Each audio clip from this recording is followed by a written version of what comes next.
And, well, is the mic working? The mic is not working.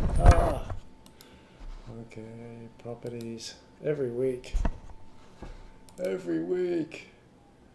Samsung.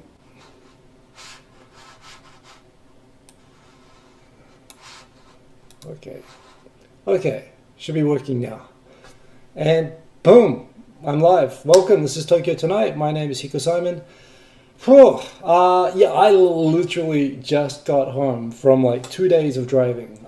So I have nothing prepared. I've been, bucket list. I've been doing adventures. People were telling me here to go and check out the Olympic Peninsula west of Seattle. And hey Darren Shmee, hey the J Vlog, boom. How's the jet lag? Well, I've been in Seattle already now for like, how long? It's like 2.5 months now. So actually, two complete. So February, March, April. 3 months, three and a bit months so far. So that's right. Come think of it. Today is the 7th. Today is the 3-month anniversary of arriving here on Feb 7th. So there we go. It's my 3-month anniversary. I celebrated by driving to the most northwesternmost corner of contiguous continental mainland United States. So of course, leaving out Alaska. But yeah, I went and stayed in a place called Near Bay, which is actually there's a ton of reservations around here. There's lots of different tribes or nations. So this is an area on the Makah reservation. I stayed in a motel there. Sort of spent like a day driving out. I caught the car ferry across this peninsula, and you spent the whole day just to drive across to the very top westmost corner. People are telling me go check out the rainforests on the west coast of Washington, which are like so it's cold, so it's not like a tropical rainforest. It's like a cold, wet, lots of rainy rainforest, and all the trees are like covered in thick moss, like these enormous cedar pines are covered in moss. So it's kind of otherworldly. It was really cool. I was lucky with the weather, so yeah, got to see some more beaches, which personally I really like. And hey Kortik, good to see you. And rained a lot, and was probably raining. It was actually sunny. I mean, yes, there was rain. But by and large, it was actually sunny both days. So yeah, I went to the Makah Reservation, stayed there, checked out some of the beaches, went to Flattery Point, which is the most northern west corner of America. And then I spent the day today driving down. Pretty much, I had to go around the Quinault reservation, but mostly going down the Pacific coast and coming back basically from Tesla charger to Tesla charger.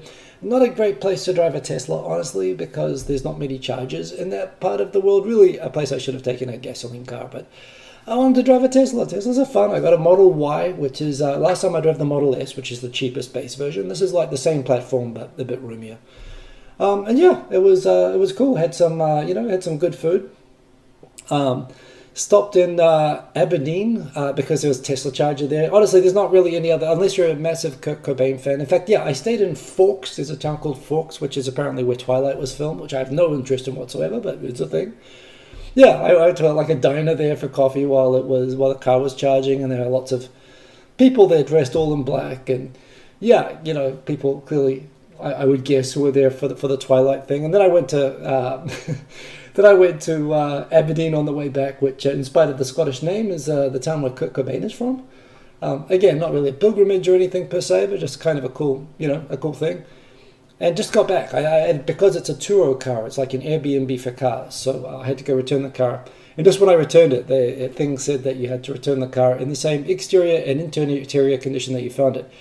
So I realized the car was filthy and covered in dead bugs because I've been driving through forest for 2 days. So I got a towel I had and I watered it with a water bucket. I spent like I thought I'd have half an hour spare coming home, but I was wiping the car down by hand with water and a towel.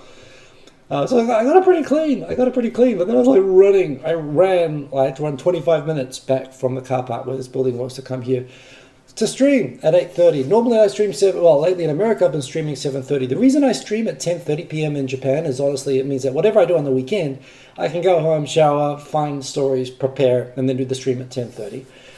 The reason I couldn't do 6:30 p.m., although I know people on the East Coast really wanted me to do 6:30 p.m. so that they could watch at 9:30, a reasonable hour for them, which I love to do. But again, if I go do a day trip, it means I really got to like aim to be back by 4. You know, if I've got to return a car and come home and prepare and so on. And you know, it means basically giving up half a day on Sunday every week, which you know I really wanted to minimize. So every day so far, 3 months, I've been able to actually make the 7:30 time. But yeah, I realized when the car was charging in Aberdeen and I was eating Salvadorian food for the first time, it was pretty good. Yeah, I realized I wasn't going to make it. So I tweeted, I thought I'd give myself a half-hour buffer, but I had a 0 buffer. So what can I do? Razor, stop giving me notifications. So anyway, that's what I've been up to. I am exhausted. I have no stories whatsoever. In fact, so if there's not much going on here, I may keep this short. But yeah, I guess a special anniversary episode. So let's see who's in the comments. And because I have no topics, I mean, other than it's Golden Week in Japan. So if you're in Japan, happy Golden Week, everybody. Of course, Golden Week being a time there are like 3 or 4 vacations in about 2 weeks, which normally means one of the weeks, if you take like 1 or 2 days off work, you join the days together and you get like a whole week off. I'll talk about that in a moment. But yeah, other than that, yeah, not a lot of topics. Honestly, I'll take questions or whatever, but otherwise, yeah. So the J-Vlog, how's the jet lag? The jet lag is, I think I'm recovered from the Japan jet lag by now. But yeah, adapting. I'm going to sleep like a rock today, by the way. It was fun, but it's been a lot of driving. Darren Schmee, good to see you. Glad you can now hear. It's the same thing. Every time I turn this on, the sound is always... It always, I have to reset my microphone every time. I don't know why that is. OBS. Done. Jeff, good to see you. Tuned in just in time. Evening. He go, yeah, glad that you made it, Jeff. And yeah, I apologize for being an hour late, but you're right. Kortik, as you said before, yes, indeed. The Makar thing, it was an Indian reservation. It was awesome, though. It was really nice. Oh, man, I saw like, I'll post Instagrams after this and you'll be able to see photos of it. I just put down my bag, but you know, they were like bald eagles there, like seagulls. I mean, you know, Americans here make a big deal. Oh, you know, you go to Discovery Park and you sit there and wait for 20 hours. You might see a bald eagle if you're lucky. I saw bald eagles here and there, like, you know, it's kind of, those really, and those are impressive. Those are like little airplanes almost. They're enormous, and because they've got like the white heads and tails, you can really tell from a long way away. So I got some great pics of that. I was like, you know, little things. So it was an adventure. And by the way, I also realized a couple of things. Yes, I do have some big announcements. Well, one, of course, yeah, this week I booked a bunch of travel, and I'll probably do some more. One is, where's my phone? I should go get my phone so I've got the dates. I will be in Los Angeles, in Huntington Beach for 4 days. Which 4 days, you ask? I'm not sure. I need to go check. Give me a moment. Let me get my phone.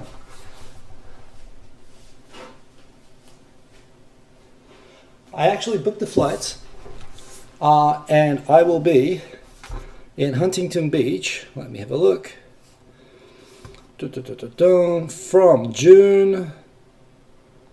Well, I'll be arriving obviously at LAX, so I'll be on the day that I arrive, which will be a Friday. Where is it? Alaska. Too many mails. Alaska. My dates are, if you are in or near Los Angeles, I will be arriving in early morning on June 16, Friday, June 16, and flying out back to Seattle in the evening of Monday, June 19.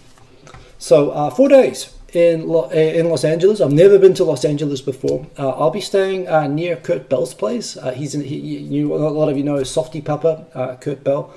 Yeah, I've never met him before, but I've always thought it'd be really cool to hang out with Kurt. You know, his book is interesting. I've heard him do readings of it on YouTube before, but I admit, I apologize, I've never actually read the book, and I realized, geez, if I'm going down to hang out with the guy for 4 days, I just ordered the book. It's coming like tomorrow.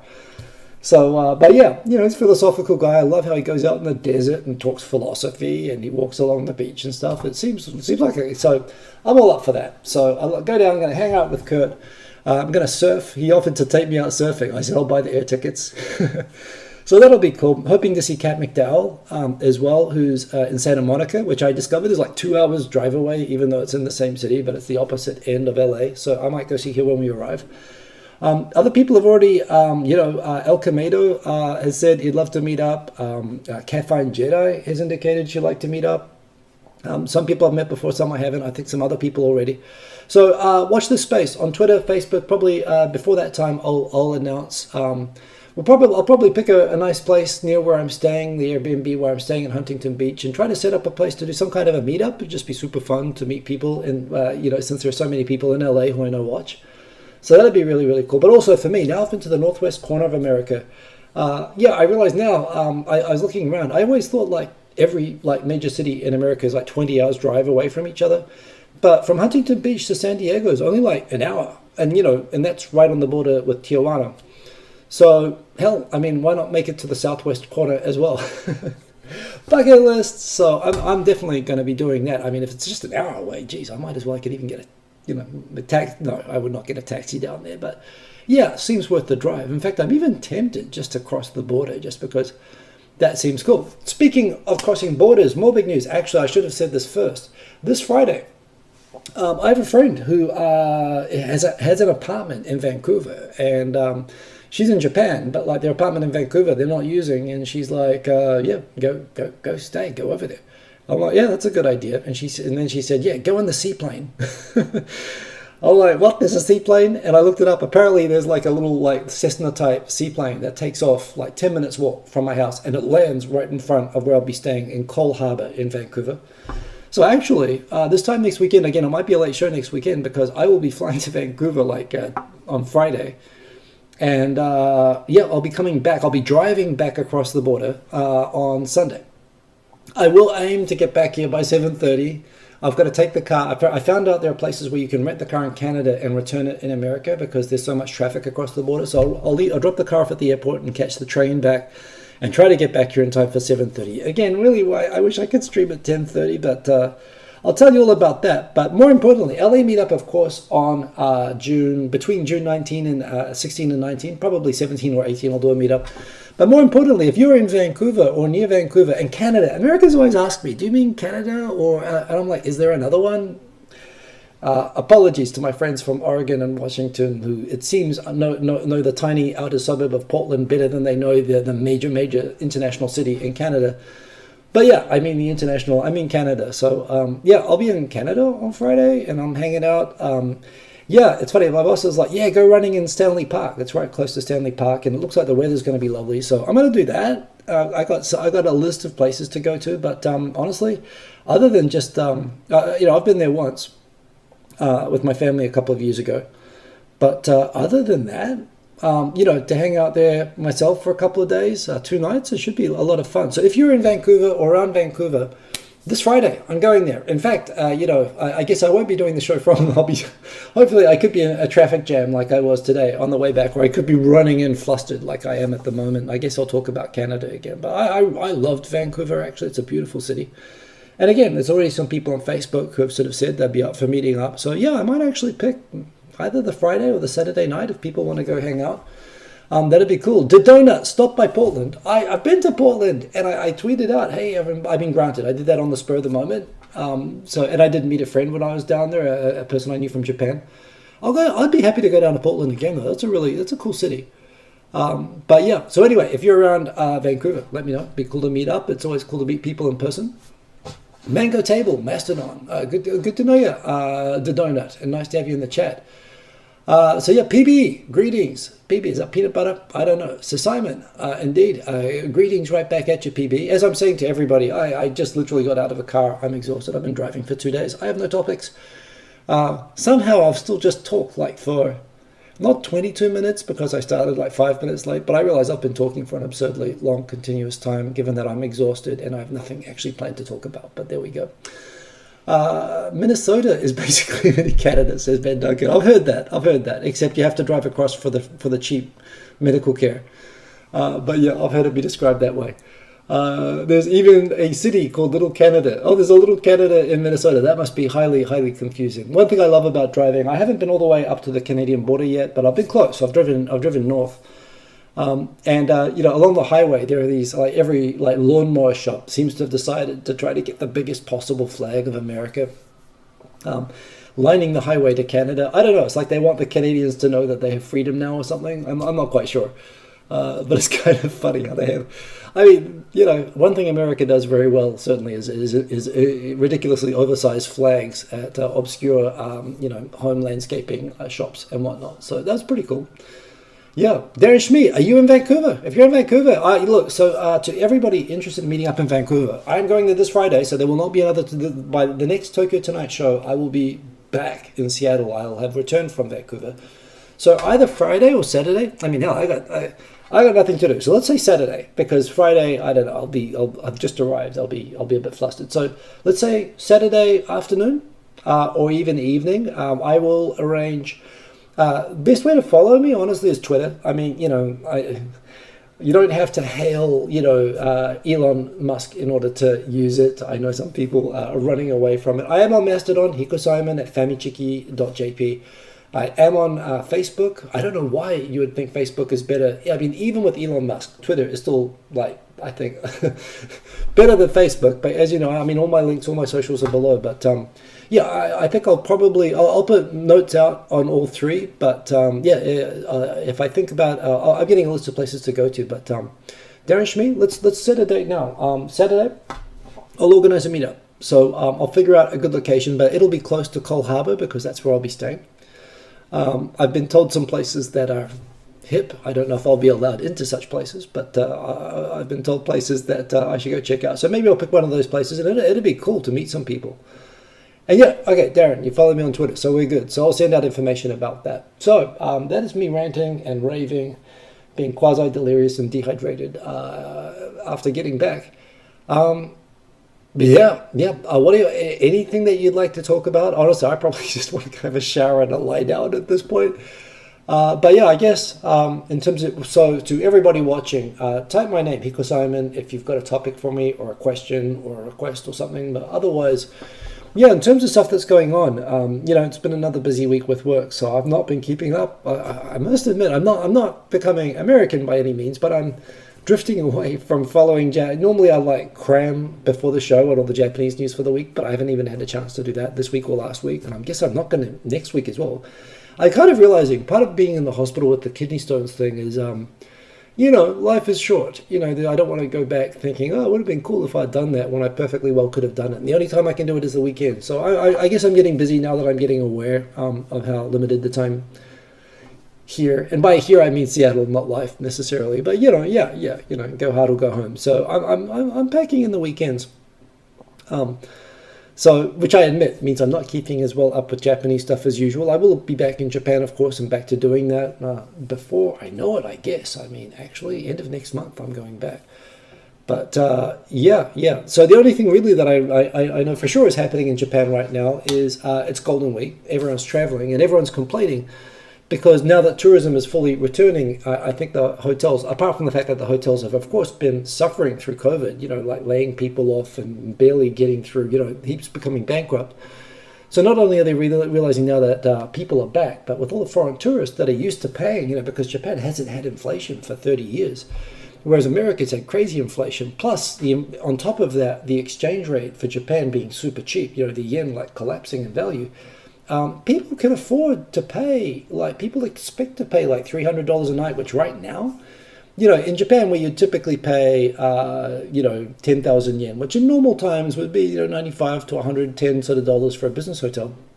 You know, traveling around here, I guess people like even staying on a reservation, I guess it'd be, you know, that was cheaper. That was I think actually that was around 100, and actually the Quality Inn that I stayed at in Cannon Beach as well was affordable. It was about 140, but most places that you look at, I'd say the average price, you know, they range between 300 and 100, and the average price is about $200 for basically a single room and a shower, basically a business hotel type accommodation. And this is in like rural Oregon and Washington. So when people go to Japan, like honestly, to get like at 10,000 yen for a business at a hotel, a basic hotel room, that's like in current exchange rates, that's like $70, you know, for a hotel. So yeah, the hotels are realizing people are willing to pay $300, $200, you know, some yen, literally 3 or 4 times what people pay normally for Japan travelers. Plus, of course, it's Golden Week. So not only do we have the typical Golden Week that airfares have gone up like 5 times in value, at least just during Golden Week because of the demand for trips to Okinawa and so on, where you can travel to Okinawa. It costs more to travel to Okinawa than it does to travel to South America at the moment, at least during Golden Week.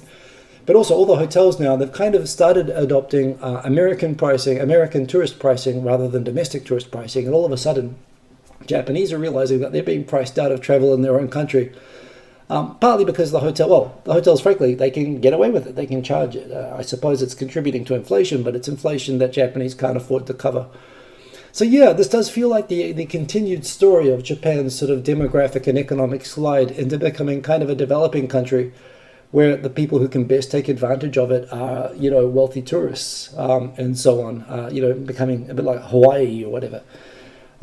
Which is unfortunate, but it still is a comfortable, nice place to live, so long as it's not like daily essentials like food or anything like that. But yeah, I've seen a lot of people suffering from the sticker shock of how much trips cost at the moment.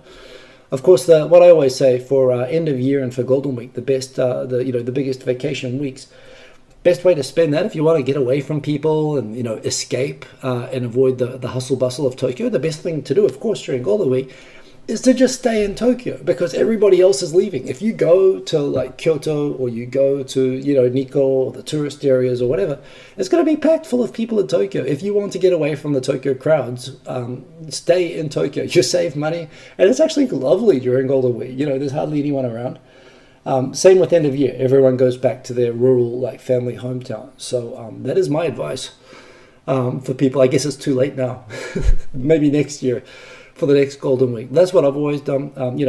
If you plan a trip, the reason it costs so much, of course, is that particularly if you have kids on school calendars or whatever who can't take weeks off school, like during the school term, it's really the only time that families can travel. So, of course, the demand, supply and demand, it's just prices go up. Plus, of course, a lot of salary people do not want to take time off work. They want to use the public holidays or do that thing where you take 1 or 2 days off and you get you get to string a week together. So, yeah, you get that, and as a result, the airfares are ridiculous. So honestly, if you have the freedom to be able to plan your own travels, I would say avoid Golden Week. Don't travel during Golden Week. It's expensive, it's crowded, and yeah, it's more relaxing to just stay at home. So yeah, that's the main thing I know is happening in Japan right now.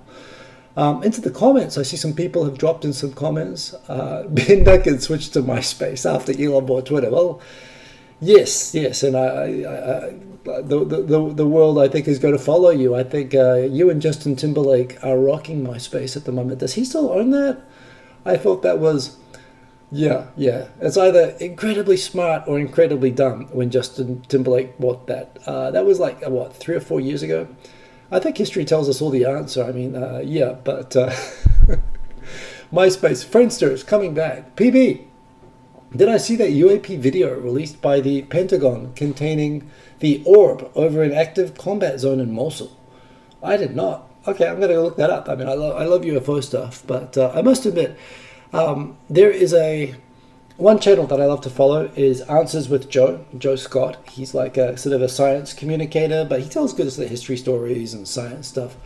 And he did a feature, again, he's a very easy to listen to. He's a guy in Texas and he talks good science stuff. And he did a video like about 6 months ago on all the recent Pentagon released UFO footage, as well as the best explanations of what those things were. And there were some which were still, being circled around as being like unexplained orbs and stuff like that. And he was saying that, no, this is the glass of the camera or this is the glass covering the camera lens, reflecting back in off the camera lens onto the camera and creating these artifacts. And you can see it. You can see the camera actually mechanically moving around inside the casing, and that this is a reflection. And, there were things like that on some of these UFO cases that when someone points out to you what they are, it's like, well, it's incredibly disappointing, of course. But, yeah, you realize that it's like, oh, yeah, that makes sense. And now I'm very sad. But he did a great video explaining a lot of those. Although that said, I haven't heard of an orb over Mosul. So, I mean, that's like, so we're talking invasion of Iraq stuff, right? That was a while ago. So I'm curious what that is. I'll look it up. Have I seen any UAPs in Portland? No, I didn't partake. There seem to be people everywhere who I'm sure were walking around seeing unidentified aerial phenomenon, but Yeah, too many people. It was there's no they're basically wandering around everywhere. A lot of drugs, but yeah. No, I unfortunately I was not in any state to see any aliens or UFOs while I was in Portland, unfortunately, or Seattle. Yeah, no, I mean all the time. Have I seen any UFOs in Seattle? You know what? I get enough passive smoke off the ventilation system here sometimes that I should go check the window. I might see aliens. I should try that next time. It could work. I don't know, but I haven't seen any. Yeah, this is why I mean, even if I could, this is Seattle. Think about it. You can't see the sky. I have seen the sun in the morning 3 days when I was here. And I found the sun so blinding walking to work in the morning, like crossing a road where it turns out I didn't even realize that the sun like shines directly down it. It's like Raiders of the Lost Ark when the sun lines up. I realized like I was going to get hit by cars. It felt dangerous. Like I can't have sunshine in Seattle. So for all I know, there could be 100 UFOs flying over me right now. And if they're over Seattle, nobody's ever going to notice them.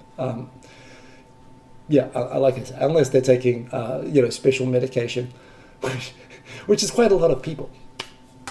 Yeah, Ben Duncan. Now that I've spent time in America, would I ever consider living there? Oh, that's a good question. Everybody asks that. In fact, people on my team in Japan are like, "Yeah, Hiko's not coming back."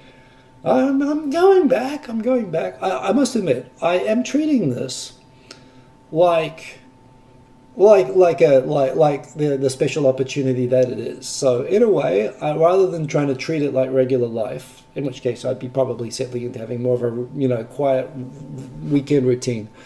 I'm thinking, yeah, imagine that you only get one shot at being in America. What are all the things that don't leave, no regrets, do everything, and I'm doing it that way. And I must admit, in the course of doing that, I'm getting to enjoy America very much. And it probably makes me want to live here more that I'm doing all of these things. There are still things about America that I must admit I'm looking forward to going back to Japan. I mean, just the fact that in Japan you never need to be on guard about anything. You don't need to worry about walking into a certain neighborhood or down certain streets or worried about the unpredictability of people who are on fentanyl walking around and stuff. Everything is clean. You don't worry about hygiene. I must admit, before I came to America, I had this idea that everything was coated in 3 centimeters of, COVID-19. That doesn't seem to be the case. Although that said, maybe I've been protecting myself best by going into work when no one else was. So I was kind of avoiding crowds by going into work. So I don't know. But it's not that bad. But I must admit, I'm just kind of used a little bit to how I can flip this around. The thing about Japan that I'm always very aware of, the fact that you don't see any visibly mentally ill people, or it's very rare, or, weird people, or people laughing or talking to themselves in Tokyo. There's not, the same percentage of crazy people are in Japan as here, at least people that are like naturally crazy, not drug-induced crazy, which is in the higher number here, of course. But it's really that the pressure on people who are different in Japan is so high. The pressure to act like normal is so intense, and a lot of people flee Japan because of this. But the result is that you don't have to deal with weirdos everywhere all the time. I must admit, that said, that's what I like about Australia and America. Is I like that most of the interactions you have with interesting people are fun and and spontaneous, and you get to have them multiple times a day. And it's something I really enjoy about America, actually, and that you don't really get so much in Japan. But yeah, so I don't know. So look, so long as my son is in school and not wanting to live in America and not speaking English, I'm here. But look, if if he goes and goes off to college or whatever, and the stars aligned, and if I was assigned to come to America, said, hey, we've got an awesome job for you. It's in America. Will you go? Yeah, I think I'd take that. I think I'd do that. I don't know that I'd come here and want to get a green card. I don't want to become an American citizen. I did want to be an American citizen when I was in high school. I wanted to become an astronaut. I thought you had to become an astronaut for that, but become a citizen for that. And that was all the big plan until I found out I couldn't do math. Would I live here? I could live here. I could live here if there was a good reason to live here. I wouldn't be against living here if the opportunity came up. I don't think I would come here and look for a job per se.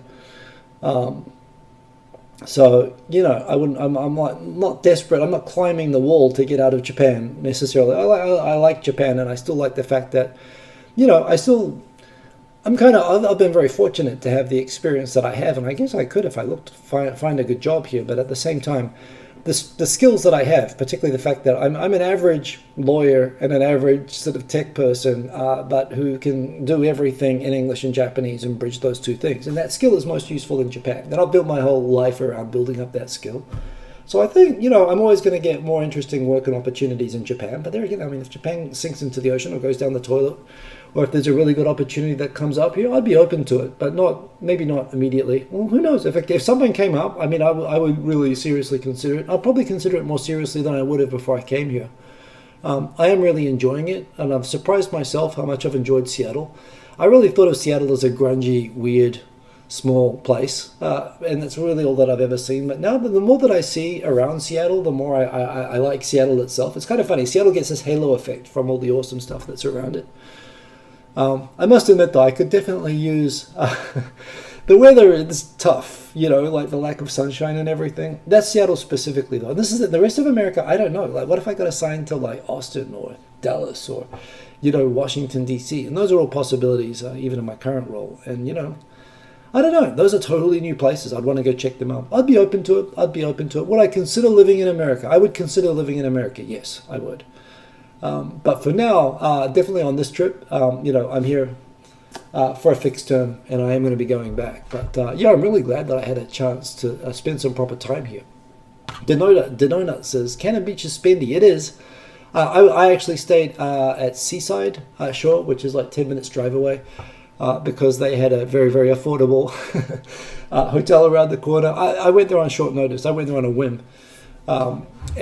Basically, I went down there, and all the hotels that were available, you're right, were like nearly $400 a night down there. So that was very expensive. That's true. It's funny though. One thing that's really that surprised me about America, like little things that I noticed, like if you go to Australia or you go to even New Zealand or whatever, and you go to like a beach town, you go to a Cannon Beach type place, there'll be lots of cool local little bars and restaurants that will cook food often, and if it's seaside, they'll often make a big thing about having seafood and make a deal if it's caught fresh or whatever. Cannon Beach had that same vibe, but all of even like the fish and chip and the seafood places, all of them are chains. Like everything in America, it seems like if you have a good shop, if you make good pancakes or whatever, you've got to open up another, it's like everyone wants to be McDonald's or something and they want to become franchises, which is good for them. I mean, that's capitalism and the American dream and everything. But I don't know. I really like that thing that you get in Japan and Australia of having just have a good restaurant that you run yourself that people love. You don't have to turn everything into like a chain. It makes sense. But yeah, so in Cannon Beach, I was really surprised at all the restaurants. They seemed kind of cool, but they were all, even the ones that seemed kind of local and whatever, were all chains. I still had great food there, as I did. I'll tell you what was local. The place I went to on the Mackay Reservation in Near Bay. That was the Warm House Diner. I did dinner there and breakfast there, and it was good. I mean, diner food, but that still felt. I like that. I like that vibe. So that was kind of cool. Anyway, late boom, Odie with the butter. Yes, indeed, Odie Jr. Good to have you in here. Love the King Charles Spaniel as always. The donut. I moved back after a decade, but really missed Japan. Oh yeah. Well, especially if you lived in Japan for a decade, I totally get that. Yeah, in fact, you hear that a lot. You have people, particularly what I find funniest are the people who stay in Japan for 3 years, and there's a big percentage of people that leave Japan after 3 years, even after 1 year. There's kind of phases that you go through with Japan, and there's two phases where a lot of people leave. One at the end of the first year, where you screw this place, or I was here long enough for a bit of fun. And 3 years where they start to where people either come to accept all the little inconveniences and idiosyncrasies of Japanese culture, or they completely get to you after 3 years. And there's a lot of people that go back. But it's so funny that people who go back after 3 years who then get incredibly longing for Japan after they go back and they get all messed up. And I understand that. I think there's a thing when you leave a place because you feel like it's disappointed you or whatever and hasn't met your expectations, you tend naturally to flip into having an over-enhanced set of positive memories of the place that you're going back to. Like, New Zealand wasn't like this or America wasn't like this. And when they go back and they discover, it wasn't as idealized as they remembered it. And, wait a minute, did I make a mistake? It's like they get this buyer's regret. However, if you were there for 10 years, that's very different. 10 years means you've gone through all of the phases and sort of accepted all the stuff in Japan life as normal. I've learned to deal with reverse culture shock. And in fact, I've dealt with it here by just treating America as its own separate adventure. But Yeah, you know what? I don't really. People ask me, do I miss Japan? But it's like I feel like I'm on just like a long, like it's a work trip. I'm here for work, but I still feel like I'm on a bit of an adventure here. So I don't really actually. I do think if I went to Australia or New Zealand and I stayed at home and I was there for 3 months, like I've been here now, yeah, I think I'd definitely be like, oh, I want to go back to Japan. I would definitely be like that if I went there. I think here is different. Here it feels like I'm moving forward, whereas honestly, if I went to New Zealand or Australia, it would be a little bit regressive. It would be like going back. And I guess that's maybe what you're dealing with, the donut. And I could definitely relate to that, or I could understand that anyway. Uh, Jeff, you appreciate casual conversations you can have with complete strangers here in the US, but you feel trade it for a few Lawsons and Coco Ichibata. Lawson's, yes. I'm a big fan of Lawson's convenience store. Coco Ichibata, like, seriously? I think you've been living in in the boonies a bit if you're missing. Well, I mean, look, the Japanese curry rice at Coco's is good. But family restaurant, for me that's a Jonathan level. Saizeriya, I would give it up for Saizeriya, maybe more than I would Coco Ichibanya. But yeah, I know what you mean, Jeff. Good and bad. It's something I enjoy about Australia as well. New Zealanders don't really do casual conversation like Americans and Aussies do. It's something I like about Australia, actually. But yeah, believe in yourself. Good to see you. Welcome. Grateful. I remembered it was Sunday before this concluded. Greetings and all in the chat. Yes, indeed. Good to see you. Believe in yourself. Thank you for joining. To donate, Seattle, Portland are great. I think they are. I mean, they definitely have their problems. I think that they're a poster child for how not to legalize drugs. If you wanted to make an argument against legalization, just take them. I could tell them the specific places to take them. And at least show what mismanaged legalization looks like. It looks like this. But if you set aside, which you cannot set aside, but if you could set aside the legions of homeless, mentally ill drug addicts, they're lovely cities, both of them. And I mean that sincerely, they genuinely are, actually. And Seattle's just amazing, like how much stuff there is around.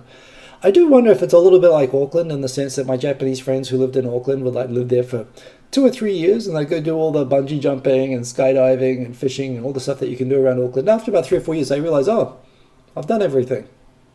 Okay, I'm going home. I don't know if it'd ever get like that here because it is it's big enough. It's got everything, but it's small in a way. It's a compact. I mean, Seattle proper only has like 900,000 people, but the broader area is enormous. So yeah, but it is nice, and I must admit, the longer I stay here, actually, my impression is improving. So that's a thing. Yeah, Barry Convex, you're down for the LA meetup in June, dude. Okay, so I will be putting together something. So look out for probably, just guessing off the top of my head, probably June 17. Probably makes sense to do a Saturday meetup if that works for people, and I'll pick a place. I realize now that I'm starting to look at maps, I realize Huntington Beach is in the far south end of Los Angeles, and is maybe a long way for people. I know it makes more sense to meet up more centrally in Los Angeles, but at the same time, I'm not planning at the moment to get a car. So I think I'm going to favor getting a place, or suggesting a meetup in Huntington Beach if you can make it down. Well, it's got the beach. It's a lovely place. So look out for that. I'll be sharing information, of course, here on Tokyo Tonight and on my socials. So do check that out. It would be awesome to meet you, Barry. Believe in yourself. Already read that one. I am an accomplished all-rounder and a very kind soul. That's very nice of you to say. I don't know. I feel like I'm running around always bumping into things, but that's life. The donut. Cannon Beach is not like the rest of the Oregon coast. Oh, interesting. Yeah, so today I kind of did the west coast from near Bay, from the very top of Washington down to Pacific Beach. So not quite down to Oregon, but kind of close. So I feel like now I've seen like the top bit of the Oregon coast and even a good chunk of the Washington coast. And I must admit, the top of Washington, like Cape Flattery, it's very rocky and wild, but Cannon Beach was totally different. I mean, Cannon Beach, apart from the weather wasn't great when I was in Cannon Beach, but people tell me that the weather is always bad in Cannon Beach. It's like just so wild down there. I was getting like watch notifications that you were in an extremely noisy environment that could damage your hearing, and all that it was was this constant gale force wind and this this sea mist. Like the surf is so intense there, the noise of the surf and the mist, it's like fog, but it's from just spray from these crazy like heavy waves breaking over a huge distance and all the rocks and stuff. I mean, it's a magical place. I see now why so many music videos and movies get filmed down there, and it was great to see the Goonies for that. So I sort of understand how maybe Cannon Beach will be different. I did notice as I went further south, down the coast of Washington State, along the Pacific coast, how the beaches got more and more Cannon Beach-like. In Pacific Beach, it wasn't as wild as Cannon Beach, but it was getting to that same look of really shallow and grass on the edge of the sand and everything. It was cool. I don't know. I know that it's like the Alaska current there, so while the waves look good, I still assume that it's like insanely cold. Maybe in summer, with a really thick wet, a 5mm wetsuit, I could maybe be persuaded to jump in, at least into the Washington beaches, not into Cannon Beach. I must admit, I'd be curious to see the rest of the Oregon beaches, but I think it'd be getting out of the range of unless I took like a whole week off and really took my time to drive down the coast. And if I went down Oregon, hell, I'd keep going and drive down to California probably as well. Love to check it out that way, but we'll see. Ben Duncan, can't wait to hit your bitter phase. Look forward to it. The bitter phase is definitely. I don't know. I'm looking forward to the bitter phase myself. It's going to be a lot of fun. Although, if you're in the Canadian part of America, I don't know that. Do Canadians ever get bitter? I don't know. They probably do, and then they say sorry immediately or something. Which is why I'm looking forward to going to Vancouver on Friday by seaplane, and it's going to be awesome. So I'll tell you what, if there's no other topics or requests, I have to go have a shower and powder my nose and all that. I realize now if I do that, if I say that at a city, I like that expression that they use it in Naked Gun when Inspector Driven said that he wanted to go use the toilet. He said, "Excuse me, I have to powder my nose." But I realize if I say that here in Seattle, that could be taken all sorts of inappropriate ways. So no, I need to go take a crap. So I'm going to go do that. But everybody, have a good week. I will be putting information on Facebook, Twitter. Look out there. But I will be in Vancouver and probably doing a meetup this Saturday. So what is this Saturday? That's like May 13th? When is that? Calendar. Where's my calendar? May 13th. Probably somewhere in Cole Harbour in Vancouver. If you are near Vancouver and would love to meet up, I would love to meet up. I'm going to be chilling. It's going to be fantastic weather. I'm going to be running around Stanley Park and hanging out. So if you're going to do that, if you're up for saying hello, I'd love to say hello. So I could see you Saturday. And otherwise, everybody have a good week. I will no doubt be rushing in to do the live stream at the normal time, aiming to be here by the normal time. It's only like a 3-hour drive from Vancouver, and I've got a car from like 8 a.m. in the morning. I plan to drive slowly, but I should make it back in time for the regular time live stream next week. So look out for me at the regular American time of 7:30 Pacific time next week. If it's later, I'll tweet, so look out for that as well. You will have a good week. Do that thing. Follow me on Mastodon, Facebook, Twitter. And and look out on Instagram as well. I'm on Instagram, and I'll post photos of all the cool stuff I'm doing as well, including the meetup in Canada. So see you all. I'll post more information about Los Angeles as well as that date draws closer, but that still is more than a month off. So have a good week, everybody. Do stay safe, and have a good one. See you later. Boom. Peace.